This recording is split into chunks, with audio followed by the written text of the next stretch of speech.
SOS মানে যদি মেডিসিনটা প্রয়োজন হয় তখনই খাওয়া হবে।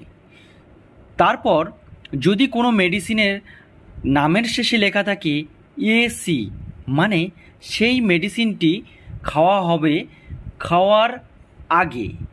তারপর যদি কোনো মেডিসিনের শেষে লেখা হয় PC মানে সেই মেডিসিনটি খাওয়া হবে খাওয়ার পরে।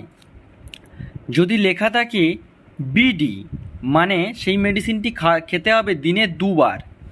যদি লেখা থাকে TD মানে সেই মেডিসিনটি খেতে হবে দিনে 3 বার। আর যদি লেখা থাকে QD মানে সেই মেডিসিনটি দিনে 4 বার খেতে হবে। যদি OD থাকে তাহলে দিনে 1 বার খেতে হবে। যদি HS লেখা থাকে তাহলে রাত্রে ঘুমানোর সময় খেতে হবে।